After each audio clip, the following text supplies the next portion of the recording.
Tritunggal Allah. Tritunggal Allah itu tentang Bapa, Anak, dan Roh Kudus, ya kan?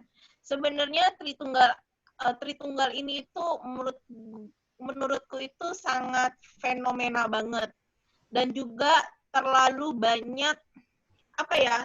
Mungkin masuk ke doktrin kali ya, karena setiap aliran gereja itu pasti punya doktrin tersendiri mengenai Tritunggal Allah. Jadi aku nggak akan share mengenai masuk ke dalam doktrin.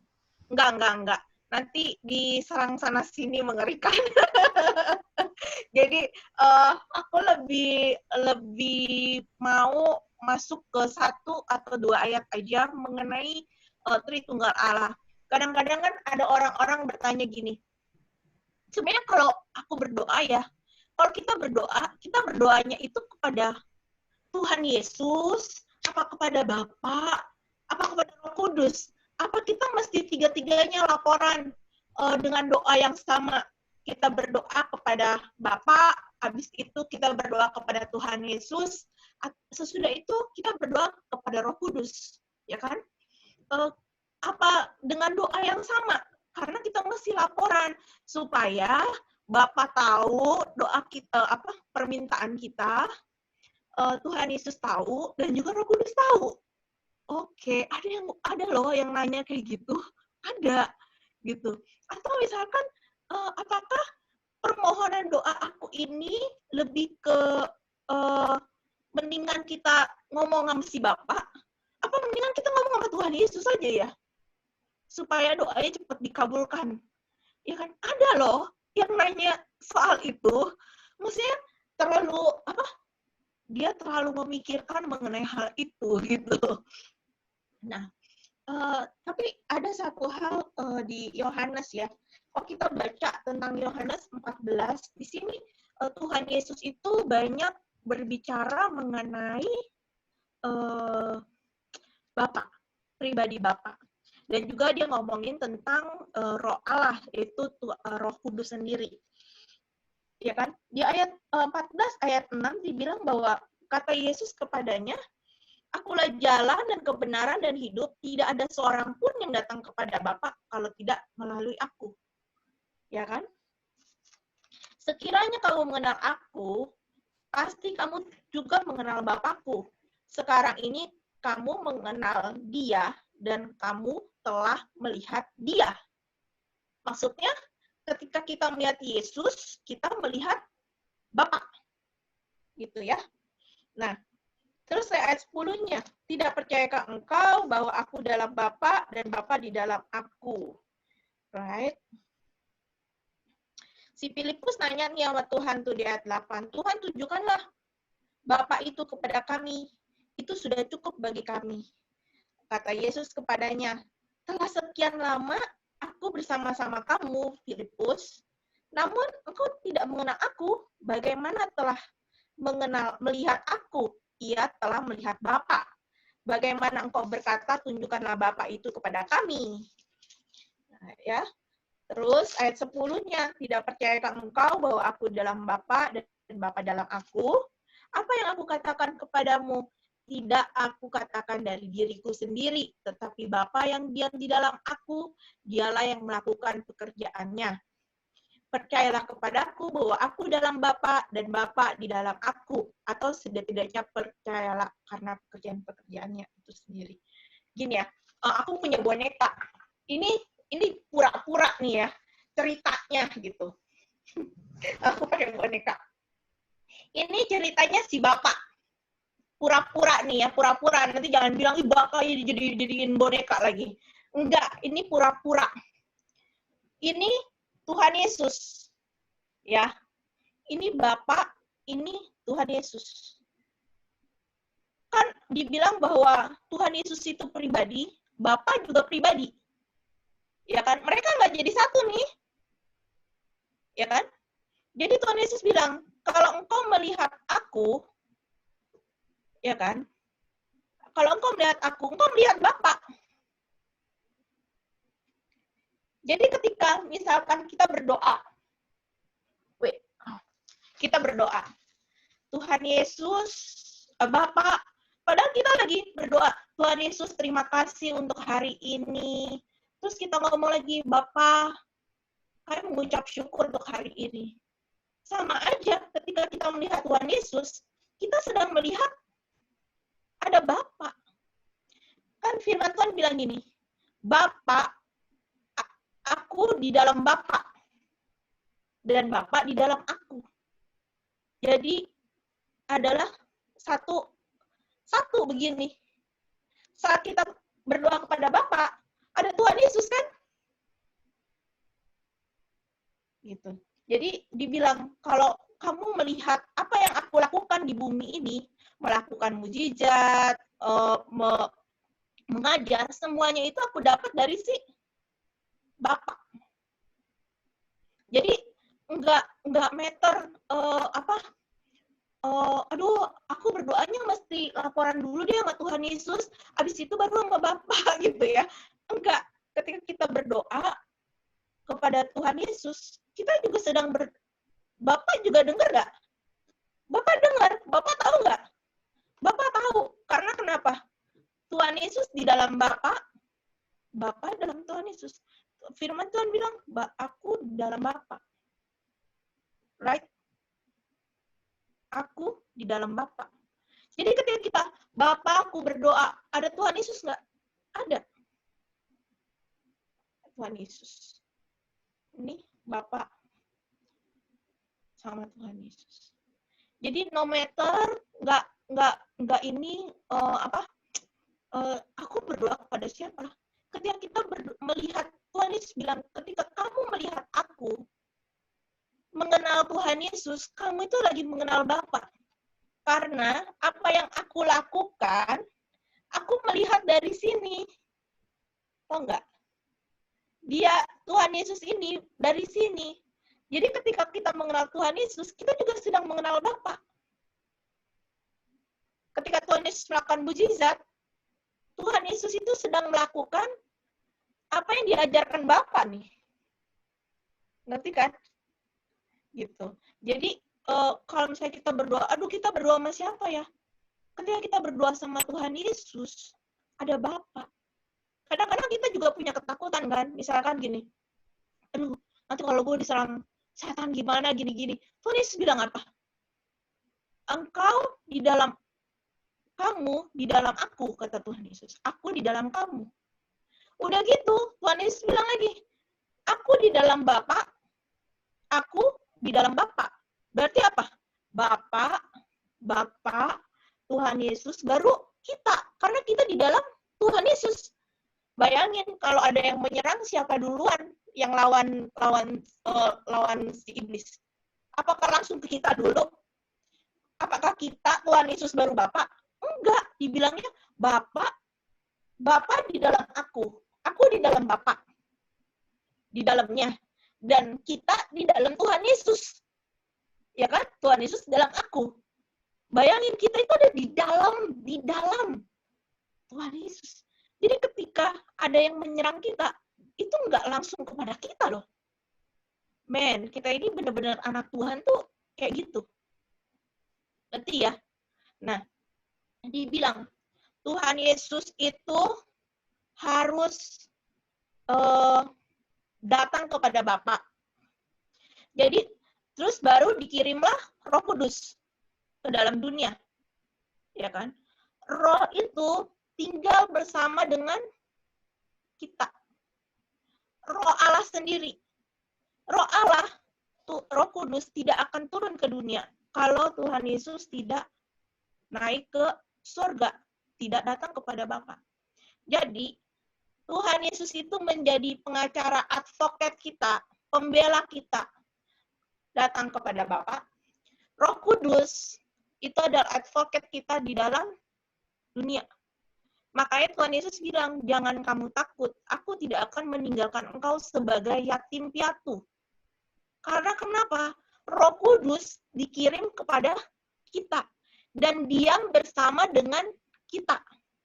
Itu kalau kalian baca di Yohanes 14, ada ayatnya bahwa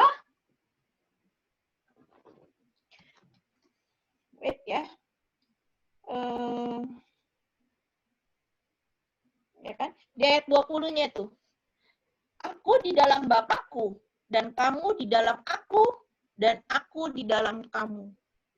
Aku dalam Bapa, ya kan? Dan kamu di dalam aku, dan aku dalam kamu. Bayangin. Jadi kita itu ada di dalamnya Tuhan. Nah, ini di ayat 7, Yohanes 14 ayat 17. Aku baca ayat 16 dulu ya. Aku akan minta kepada Bapa dan ia akan memberikan kepadamu seorang penolong yang lain supaya yang menyertai kamu selama-lamanya. Yaitu roh kebenaran, dunia tidak dapat menerima dia sebab dunia tidak melihat dia dan tidak mengenal dia. Tetapi kamu mengenal dia sebab ia menyertai kamu dan diam di dalam kamu. Yes.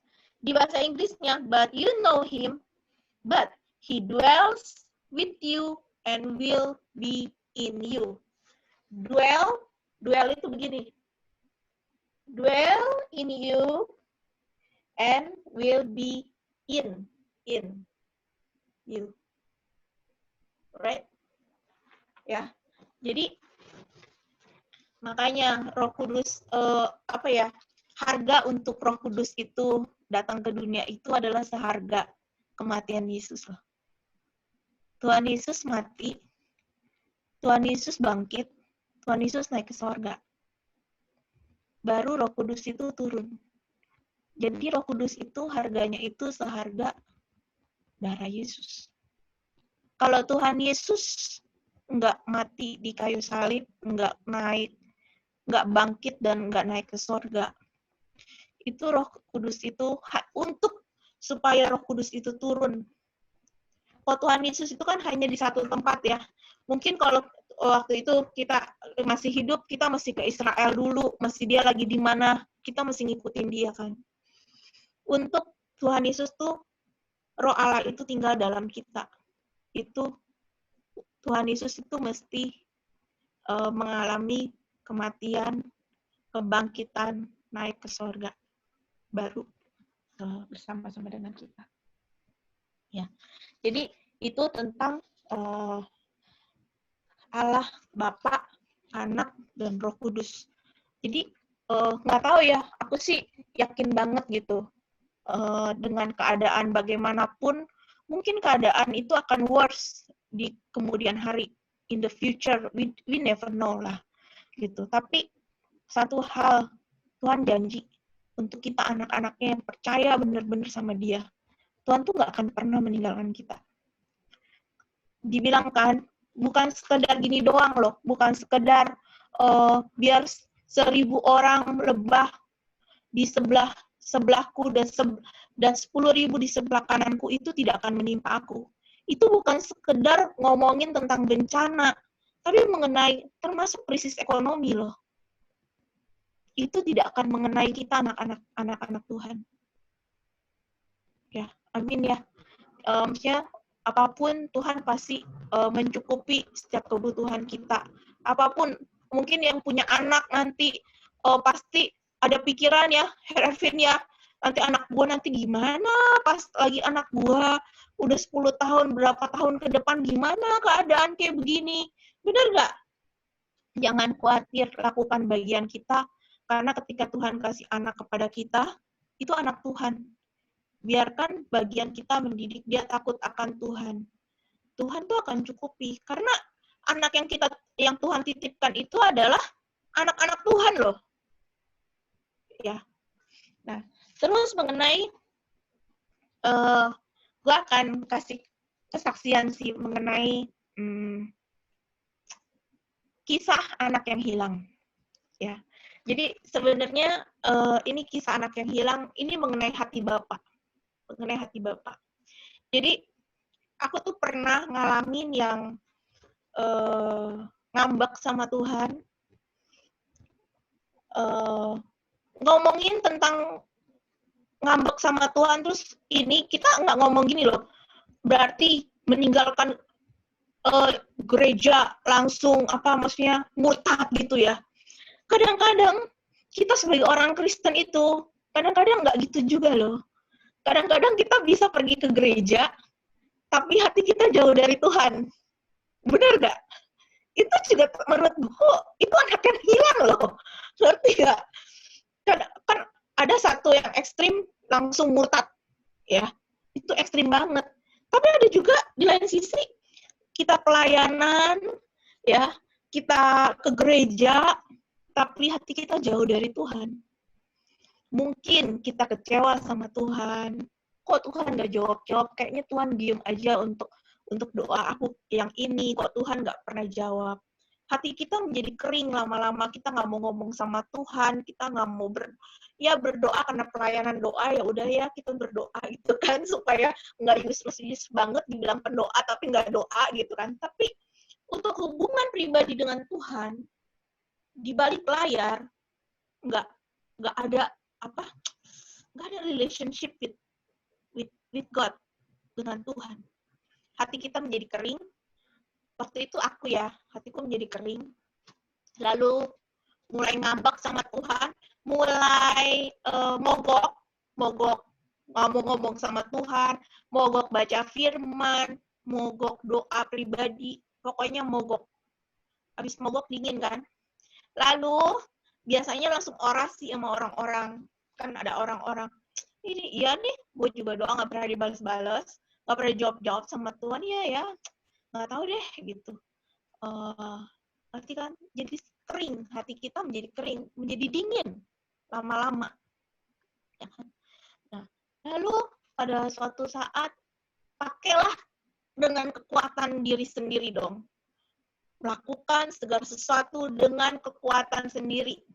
Tuhan mau ngomong A, kita ngomong B. Ya udah Tuhan, pokoknya free will. Aku lakukan sesuai dengan apa yang aku mau. Kejedot. Lakukan lagi. And then lama-lama sadar. Ya Tuhan, ampuni Tuhan, aku udah gak sanggup. You know what? Ketika aku bilang, Tuhan, ampuni aku gak sanggup. Pada waktu aku berbalik. Dan aku melihat Tuhan. Melihat Bapa. Dan Bapak tuh berlari dan memeluk aku. Itu tuh sampai yang, padahal aku tuh baru mau Tuhan ampuni aku. Aku baru mau balik gini. Tuhan tuh udah lari, Bapak tuh lari dan peluk. Dan itu tuh pas waktu baca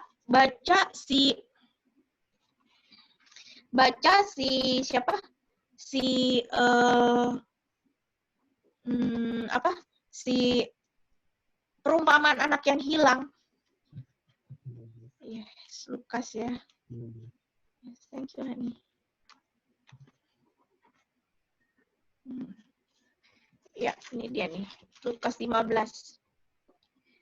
Lukas 15 di ayat 20. Waktu tahu lah ya ceritanya. Anaknya yang bungsu itu minta warisan segala macam, udah foya-foya, akhirnya dia sampai jadi pekerja tinggal di kandang babi makan. Akhirnya dia bilang dia mau balik lagi.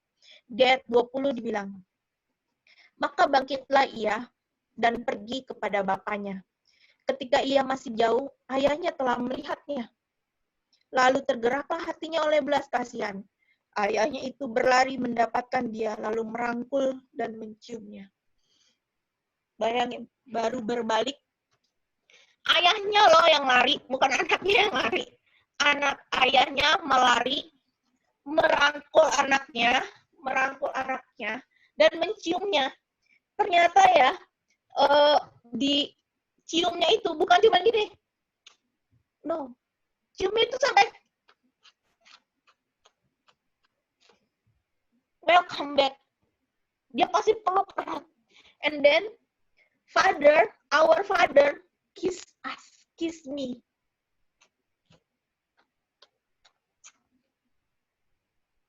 Kissnya itu benar-benar,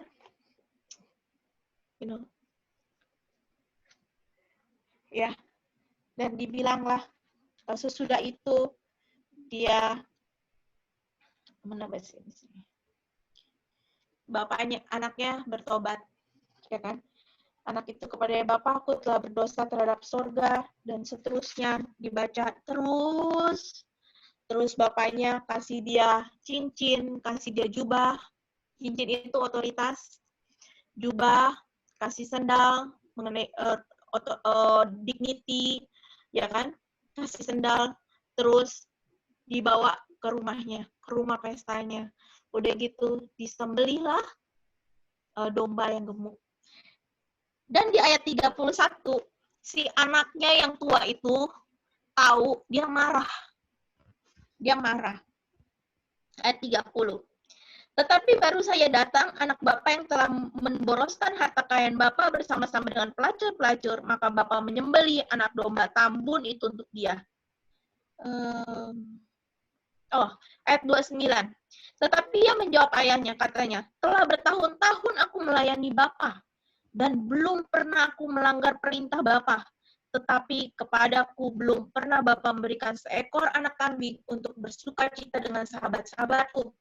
Tetapi baru saja datang anak Bapa yang telah memboroskan harta kekayaan Bapa bersama-sama dengan pelacur-pelacur, maka Bapa menyembelih anak domba tambun itu untuk dia. Kata bapaknya, kata ayahnya kepadanya, anakku, engkau selalu bersama-sama dengan aku, dan segala kepunyaanku adalah kepunyaanmu. Kita patut bersukacita dan bergembira karena adikmu telah mati dan menjadi hidup kembali. Ia telah hilang dan didapat kembali. Bayangin, ini apa? Terkadang juga kita sebagai melayani Tuhan ya, kita melayani Tuhan. Sometimes kita bilang, Tuhan, kok gue kayak gak dapet apa-apa sih? Kayaknya gue melayani udah sampai gimana. Kita bilang kita punya Bapak, tapi sesungguhnya kita punya orphan heart. Hati yang kayak anak gak punya Bapak. Tahu kan rasanya kayak gak punya Bapak? Gak ada yang ngelindungin, gak ada yang Bapak itu kan memproteksi, melindungi, mencukupi kebutuhan kita. Kita kayaknya harus striving. Kita pelayanan luar biasa supaya apa? Supaya Tuhan itu senang sama kita. Padahal bukan itu loh inti pelayanan. Ya, inti pelayanan adalah karena kita mengasihi Tuhan. Tuhan mengasihi jiwa-jiwa. Karena kita mengasihi Tuhan, kita mengasihi jiwa-jiwa. Bukan untuk mendapatkan kasih Tuhan lebih buat kita. Ini nih kayak mental si anak sulung. Padahal Tuhan bilang, ini semua tuh punya kita. Ini punya apa yang punya aku, punya kamu. Tapi kenapa dia tidak, misalkan, let's say dia pengen melakukan pesta sama teman-temannya, dia potong kambing atau lembu. Kenapa dia nggak lakukan? Ya kan? Karena dia merasa kita ada dalam kerajaan Allah, tapi kita merasa kita ada di luar. Itu hatinya itu orphan. Performance. Lakukan ini, lakukan itu, supaya apa? Diterima, dilihat orang. Atau, supaya doa saya dikabulin, maka saya akan melakukan ini. Saya berpuasa supaya saya dapat, kayak misalkan nih, kayak gini, misalkan pencurahan Roh Kudus, pada puasa. Supaya apa? Supaya diurapi Tuhan. Iya benar. Supaya lebih powerful, you know. Supaya kalau doa kembang tangan langsung rebah itu orang semua. Bukan cuma satu deret, rebah semua. Kalau Tuhan mau lakukan bisa. But bukan itu intinya. Ya, kita berpuasa karena kita mau matikan keinginan daging kita dan menyelaraskan keinginan kita. Tuhan, misalkan aku berdoa, Tuhan aku pengen punya bisnis. Aku berpuasa, Tuhan aku mau menyelaraskan. Ini kerinduan hatiku, aku serahkan padamu, aku berpuasa supaya aku tuh ngerti Tuhan itu maunya apa. Ini keinginan hatiku, Tuhan tuh maunya apa. Jadi menyelaraskan keinginan Tuhan tuh apa buat hidup aku dan keinginan aku. Bukan memaksakan keinginanku loh. Kau berpuasa kenapa? Supaya aku dapat jodoh. Kau puasa kenapa? Supaya aku punya anak. Kau punya puasa supaya apa? Supaya aku diberkati. Bukan. Itu namanya maksa Tuhan. Ya, itu namanya kontrol. Ya kan? Nanti kecewa. Kalau udah kecewa apa?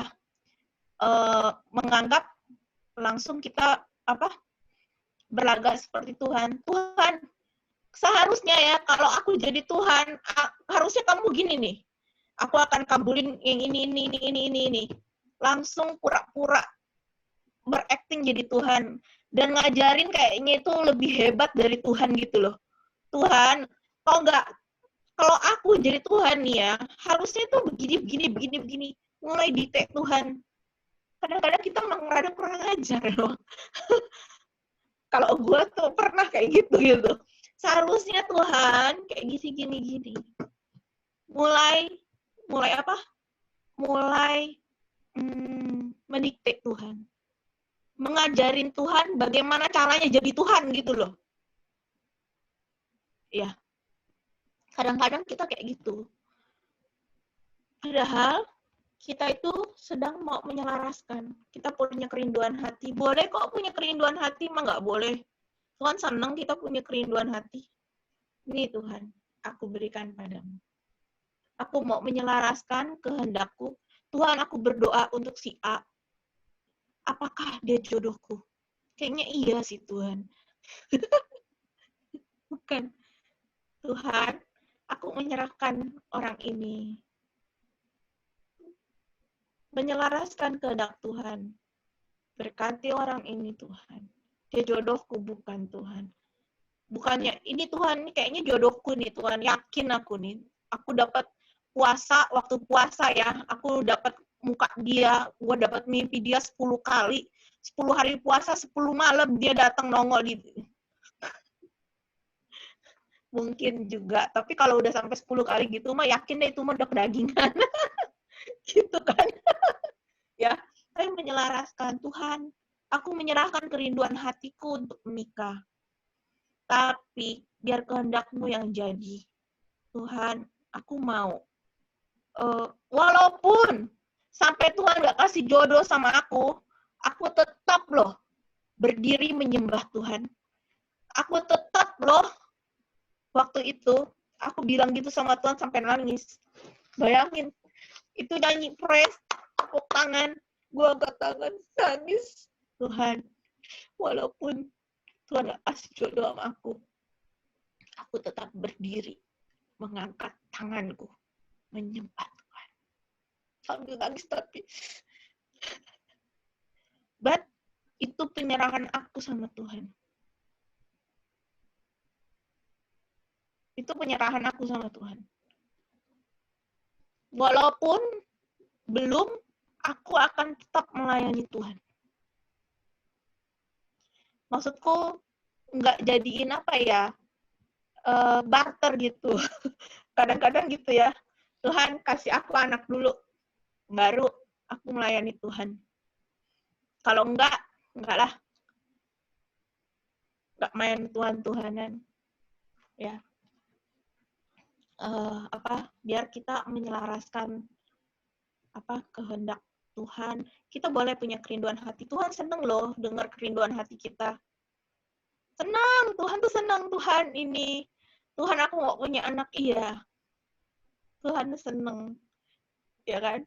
Terus kadang-kadang punya ini juga nanti kayak gini gimana ya? Nanti kalau nggak dapat gimana ya? Pernah ada kayak gitu pernah. Tapi nanti ada yang datang. Tahu nggak waktu aku datang ke rumah kamu ini? Waktu itu ada hamba Tuhan dari Kanada datang. Tuhan bilang, jangan khawatir, Tuhan akan beri kamu anak. Gitu. Oh iya, terima kasih ya. Gitu. Padahal kita nggak ngomong apa-apa juga, gitu kan? Ngerti nggak? Punya ini iya, tapi kok misalnya kita tetap Tuhan, aku serahkan.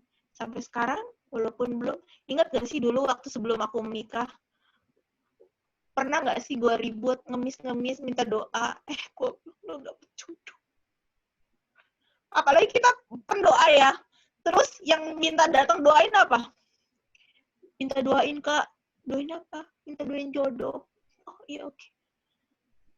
Kalau aku belum berdamai dengan hatiku, belum berdamai dengan Tuhan, hatiku bilang kayak, gue juga belum dapat jodoh.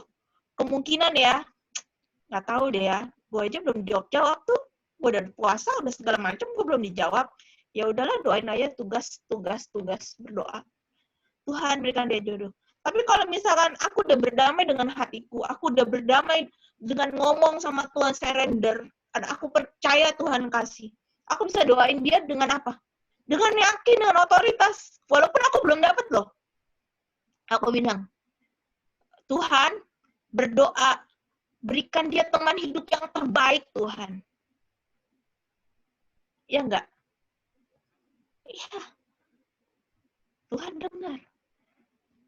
Tanpa diragu-ragu. Ragu-ragu nih doa gue manjur apa enggak ya? Gue aja belum dapat jodoh. Ya kan? Atau gue juga belum dapat anak. Kok gue mau doain? Apa? Lu dapetin anak. Ragu-ragu nih. Enggak ada. Ketika kita berdoa, mendoakan orang, aku enggak ragu-ragu. Karena aku udah tahu. Aku yakin banget. Itulah kenapa yang namanya pendoa itu performance-nya itu bukan bisa ngomong di depan, bisa berdoa bagus di depan, doain orang rebah. No. Performance-nya itu adalah di ruang di mana dia sendiri sama Tuhan. Di mana nggak ada yang lihat. Nggak ada yang lihat kita, mau baca Alkitab apa enggak, doa sama Tuhan gimana, nggak ada yang lihat. Nggak ada yang lihat. Itu. Bukannya sebaliknya ya. Oh, kalau tumpang tangan, orang rebah berarti kamu powerful. No, it's not us. Itu bukannya kita loh. Tuing, jatuh. Wah, power. Kau, Anita power, Hervin power. Oh, it's not us, it's not you, it's not me. It's Holy Spirit. Di hari Pantekosta ini, aku berdoa. Aku minta sama Tuhan. Doa yang sama. Ini aku pernah baca, Catherine Kuhlman tahu ya. Aku bilang, Roh Kudus, Catherine Kuhlman bilang, kamu tahu nggak? Begini banyak orang, buat aku Roh Kudus itu yang paling real for me. Pribadi yang paling real for me. Bukan apa yang aku lihat kamu di depan aku. And I said, Holy Spirit, I want to know you.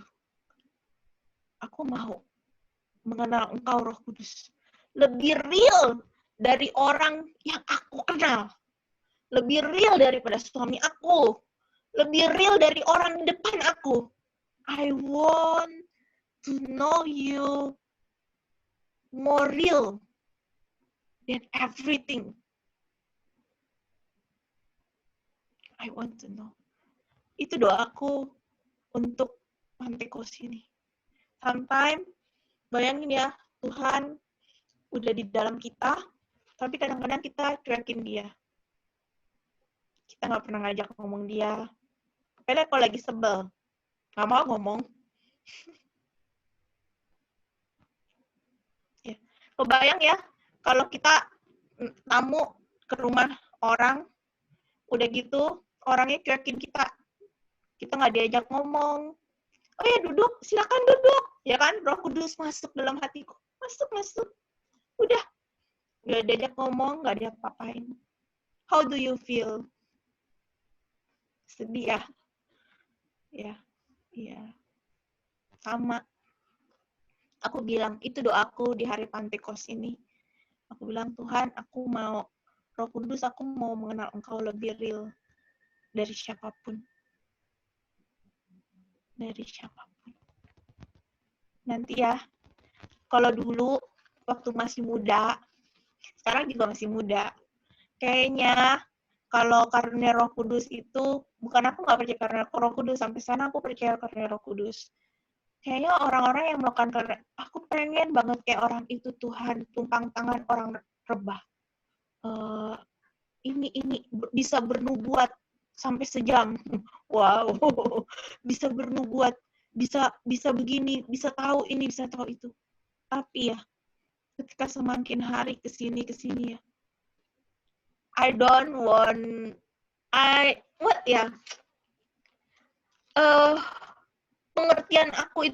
pengertiannya itu lebih gini. Tuhan, aku mau Engkau lebih. I want to have relationship with you. Ketika aku punya relationship sama dia, kayak begituan mah nggak usah diminta gitu loh.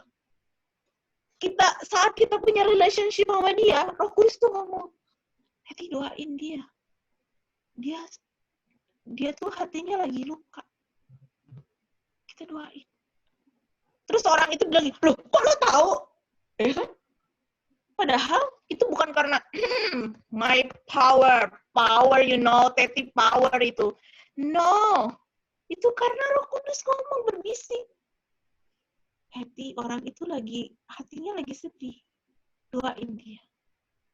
Ngerti nggak? Kalau dulu masih muda, mengejar karunia mati-matian. Wih, orang itu luar biasa banget. Berbuat, wah hebat banget. Sekarang, enggak, lebih gini. Tuhan, speak to me. Tuhan bisa bicara sama aku mengenai masa depan, mengenai apapun. Kalau dulu dapetin sesuatu aja ya, langsung, mau didoain sini. Kamu ya kayak gini. Tuhan ngomong kayak gini. Nggak ada saringannya, nggak ada lampunya. Lampu merah, lampu kuning, lampu hijau, main solawata, yang penting gini. Orang itu tahu kan, gua itu tahu apa yang dia lakukan, apa yang ada dalam hatinya gua tahu. Padahal Tuhan ngomong, mungkin Tuhan nggak suruh gua nyampein loh.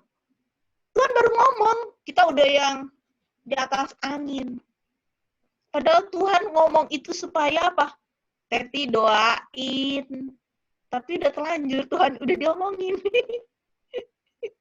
Udah lepas. Remnya belum.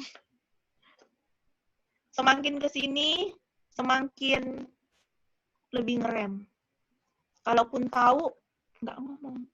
Diam. Tuhan, ini maunya gimana? Didoain aja. Yaudah, doain. Kalau didoain kan nggak dapat kredit ya. Ya nggak sih? Wah, tahu loh dia. Enggak. Nggak dapat kredit, nggak dapat praise dari orang, nggak dapat pujian. Tapi kita dapat loh dari Tuhan, dapat reward, nggak kelihatan, ya kan? Tapi biasalah ya, namanya juga manusiawi. Tapi belajar untuk semakin hari, nggak tahu ya, semakin kesini, semakin kayak gitu ya Tuhan, kayak gitu ya. Aduh, ini jadi kemana-mana, dari tunggal, dari anak hilang, sampai mengenai kemana-mana ya. Ya itulah, maksudnya as a prayer, sebagai pendoa ya. Sampai sekarang aku masih berdoa, masih mendoakan semuanya. Masih doain. Maksudnya apa ya? Itulah, pendoa itu dari apa?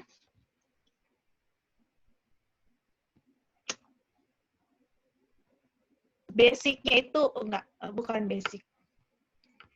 Dasar. Kita sebagai pendoa itu dasarnya mesti kuat. And then lebih heal our heart more.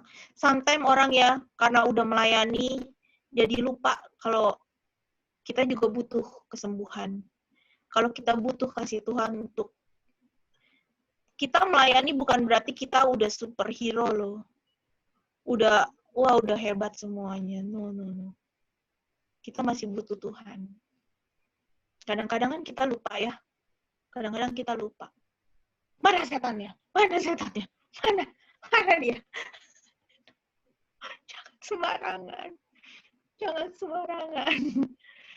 Jangan sembarangan. Karena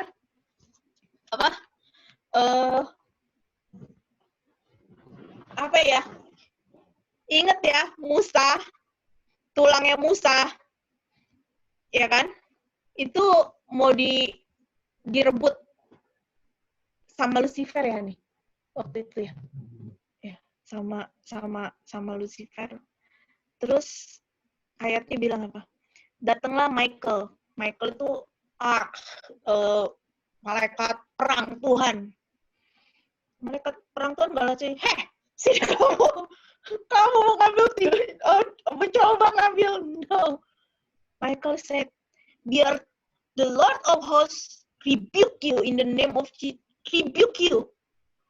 Biar Tuhan sendiri yang menghardik engkau. Dia nggak, dia Michael itu apa sih? Malaikat perang ya. Enggak itu loh, enggak sembarangan. Setan itu udah ribuan tahun sebelum kita. Ya. Jadi segala sesuatunya itu mesti tercipta ya Roh Kudus. Bagaimana nih Roh Kudus? Ya. Jadi excited banget sih kalau udah ngomongin seputar kayak gitu sih.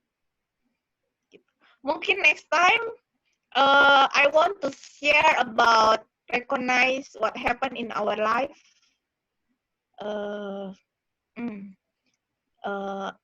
Mungkin aku akan pakai alat peraga juga biar seru, interaktif.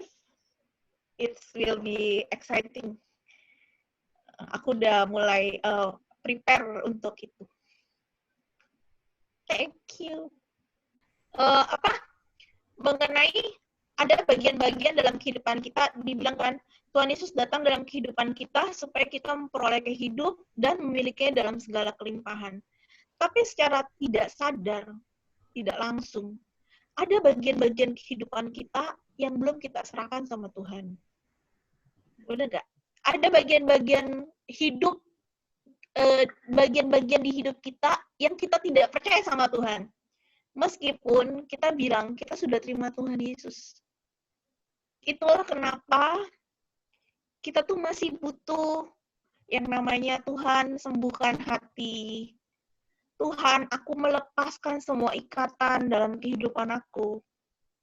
Ya, sometimes tuh kalau kita ngomong inner healing atau pelepasan, itu tuh rada kontroversi, ya kan?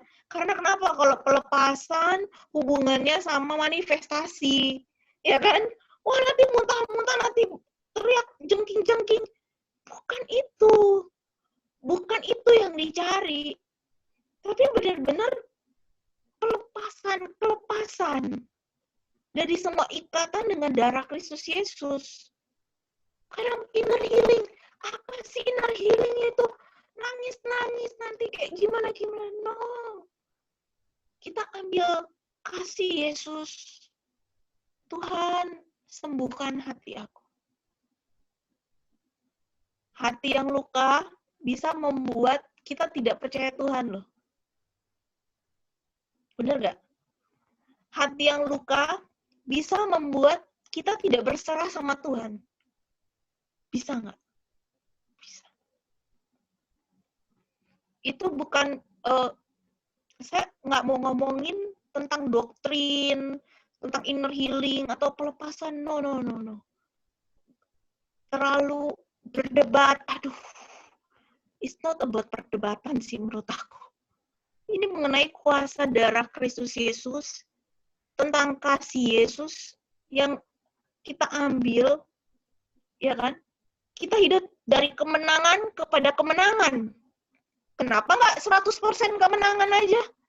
Kenapa masih dibilang dari kemenangan, from glory to glory, right? Dari kemuliaan kepada kemuliaan. sampai bagian-bagian di dalam kehidupan kita itu dimenangkan. Ada yang ketidakpercayaan, ada yang belum diserahkan.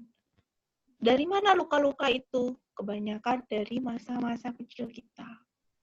Ya, mungkin di next aku akan membahas tentang ini, tentang bagaimana misalkan nggak ngomongin kita nggak hormat sama orang tua loh ya. Ini ngomongin tentang anak kecil, ya, misalkan anak kecil ini umur 2 tahun atau 3 tahun, ya kan? Ini nggak ngerti nih. Mamaku lagi marah-marah karena mamaku tuh capek. Mamaku lagi ada masalah. Nggak ngerti dia. Tapi waktu dia nangis-nangis, mamanya bentak dia. Diam, jangan berisik. Anak kecilnya tahu mamanya lagi pusing. Nggak tahu. Anak kecilnya bilang, si anak ini apa? Waktu dia bilang, diam kamu, jangan berisik. Pusing mama dengar kamu. What? Apa yang dirasain waktu dia ngomong gitu? Jangan berisik. Ya? Merasa ditolak. Ya. Merasa di-reject. Ini bukan soal gini ya, kamu nggak hormati orang tua. Nggak. Percayalah ya, ketika luka-luka masa kecil kita itu disembuhkan Tuhan, hubungan kita dengan papa mama kita akan semakin baik. Banyak orang bilang, kok kamu, apalagi di Asia kan, kenapa kamu kok nggak menghormati orang tua sih? Kok kamu bisa kepahitan sama orang tua? Bukan kepahitan sama orang tua. Ini lagi ngomongin anak kecil, nggak ngerti apa-apa, dibentak sama orang tuanya. Apa? Biasanya orang tua bentak apa? Diam kamu, jangan berisik. Berarti apa? Suara saya itu nggak penting. Saya tertolak. Nanti kita akan mau belajar ya minggu depan ya. Apa yang dirasakan. Lalu ada ungodly belief apa? Sampai dia tumbuh menjadi orang dewasa. Kita akan melihat dampaknya sampai dewasa dan mempengaruhi bagaimana dia berlaku. Tapi pada intinya adalah luka pada waktu 2 tahun di mana mamanya bentak. Kamu jangan berisik. Diam, jangan nangis. Atau ya, misalnya anak laki-laki ya. Jangan nangis, jangan cengeng. Anak laki-laki cengeng. Nangis itu salah. Nanti apa? Saya mesti kuat. Tidak boleh nangis. Nanti kita akan belajar sampai dia tumbuh dewasa. Intinya, ketika behavior dia seperti apa, ternyata itu dari dia masih kecil. Ya, excited ya. Nanti minggu depan kita interaktif. Ya. Nanti next week-nya lagi kita ngomongin tentang bagaimana orang dibilang kok luka hati bisa waktu mengandung. Waktu mengandung, ya, kok bisa dari kandungan? Ya, misalkan ini ibunya. Ya, ini ibunya. Ibunya lagi hamil, di perutnya gedut. Ya. Terus misalkan dia ini pada waktu hamilin dia keadaan keluarganya, ekonominya lagi nggak baik. Lalu suaminya ngomong, kenapa sih kamu udah tahu keadaan begini kamu bisa hamil? Berantem papa mamanya. Babynya dengar nggak? Ternyata babynya dengar, tertolak dia. Ya kan? Mamanya marah lagi. Mamanya merasa, iya ya, kenapa ya? Kamu itu lahir di situasi yang tidak tepat.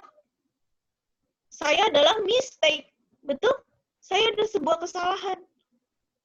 Terus dia belum berantem lagi. Kamu ini nih, kayak gini. Anaknya ini udah digugurin aja. Semakin pahit kan? Ya nggak? Mamanya terus nangis emosional. Ini semua kata-kata yang negatif semua ada tertanam di sini. Dia lahir masih nempel nggak itu kata-kata? Masih nempel. Belum lagi kata-kata pada waktu dia grow up. Mamanya kesel dong. Dia lahirnya situasinya nggak benar. Situasi tidak bagus. Kalau anaknya nangis, dibilang, kamu jangan nangis. Kamu ini nyusahin mama aja.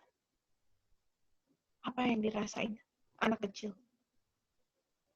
Tertolak, rejection, belum orang tuanya itu meninggalkan dia, abandon, mengabaikan dia. Ya kan? Semua numpuk dari perut sampai dewasa. Kita akan lihat ungodly belief-nya apa. Ada false belief, kepercayaan. Saya ini ada sebuah kesalahan. Saya ini gagal. Tidak ada yang menginginkan saya. Ya. Ini akan, dan kita akan lihat behavior-nya itu seperti apa. Ya. Itu dari masa kandungan. Nanti kita lihat ya, kita mungkin seminggu kita recognize ini, kita bahas beberapa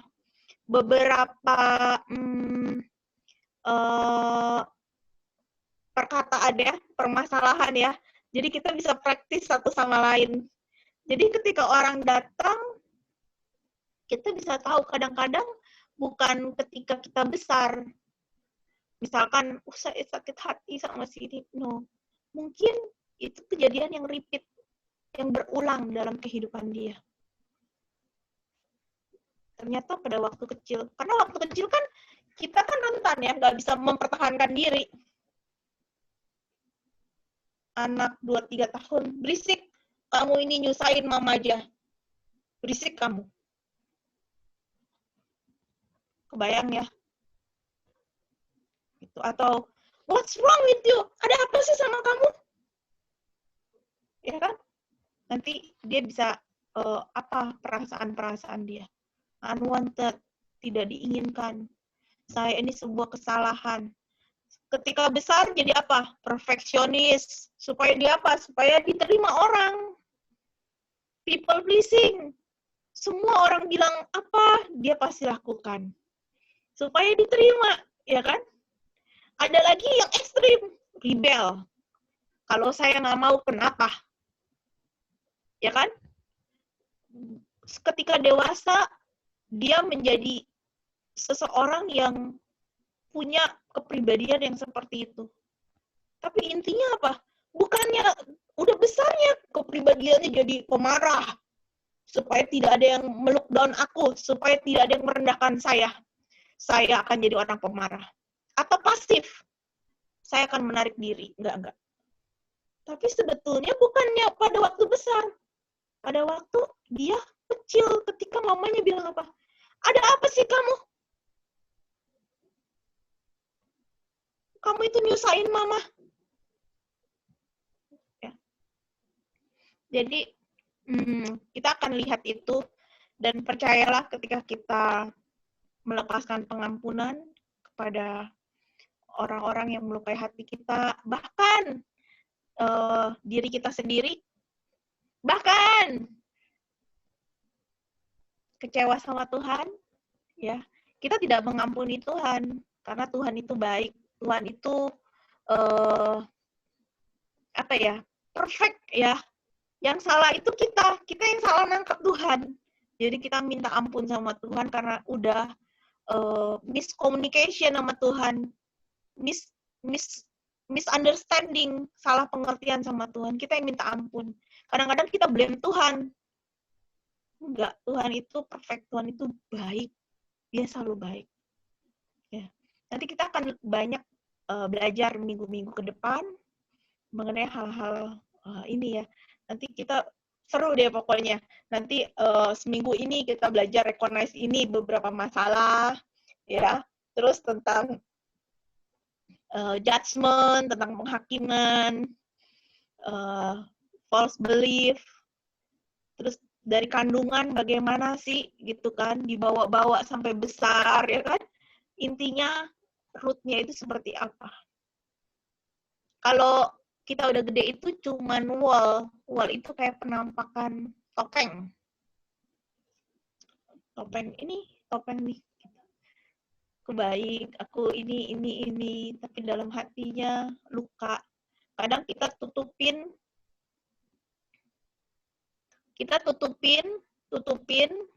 dengan marah, perfeksionis.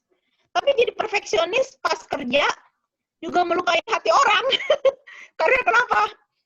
Nggak bisa kerja sama orang lain. Satu tim digesek semua. Kamu kok kerjanya kayak beginian? Oh. Malah melukai hati orang lagi. Terus orang-orang nggak suka sama dia, merasa tertolak. Iya ya, nggak ada yang terima aku. Nggak ada yang suka sama aku.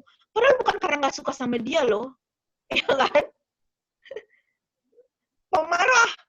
Supaya nggak direndahkan, dia marah-marah. Orang ngomong apa marah-marah. Kayak sensitif banget. Padahal sebetulnya dia melakukan itu supaya orang tidak menyakiti hati dia. Dia tidak ditolak. Jadi kalau kalian ketemu orang-orang yang tipe-tipenya kayak begitu, itu bukan dia sebenarnya. Jadi kalau ngeliat orang marah-marah, dia itu kasihan. Dia sedang melindungi dirinya sendiri. Mungkin dia malu. Supaya kita tidak debat dia marah. Ngerti kan? Supaya dia diturutin, dia marah. Kontrol, mau kontrol orang. Right? Jadi kalau ngelihat orang kayak gitu, jangan, ih sebel banget itu orang kayak begini banget sih. Kita lihat deh. Ya. Exciting for next week, for our lesson.